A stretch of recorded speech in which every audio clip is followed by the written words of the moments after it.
Please get ready for a dictation of a matter titled Reforms in Agriculture Marketing. 5 seconds. Start.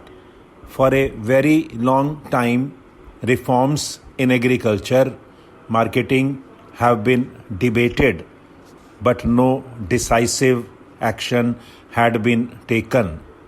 It required leadership and political will to unshackle the farmers from the vice-like grip of intermediaries who take away a large slice of farmers' income by resorting to cartelization and unfair arbitrage. Two landmark ordinances were recently promulgated by the President of India, which have the potential to fundamentally transform the agriculture sector and facilitate more holistic development of agriculture markets from farm to fork, furthering the government's vision of doubling farmer income by 2022. Aim is to help farmer become an entrepreneur rather than being subservient to unholy nexus of regulated markets and intermediaries. The first of these ordinances, the Farmers' Produce Trade and Commerce Promotion and Facilitation Ordinance 2020, provides freedom to farmers to sell when they want, where they want, and in whichever market they want, which was restricted by stringent Agriculture Produce Market Committee regulations. There were previously 4 key restrictions for farmers.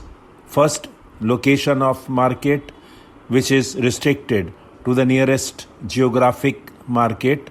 Second, number of buyers have been limited to licensed traders, leading to cartelization, thereby restricting competition and reducing farmer price realization.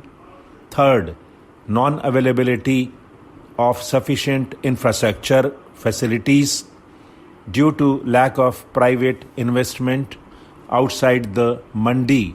And fourth, lack of transparency in price with limited visibility of interstate prices, potentially beneficial for intermediaries to gain through arbitrage at the cost of farmers.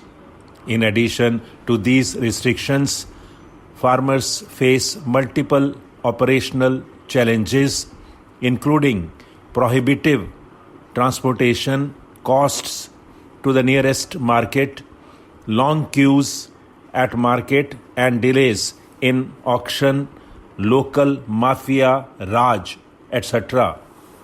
Further, the choice of Agriculture Produce Market Committee, mandi, and procurement at minimum support price will continue uninterrupted. Finally, in order to protect the interest of farmers, the government has mandated an expedient and simple dispute resolution process.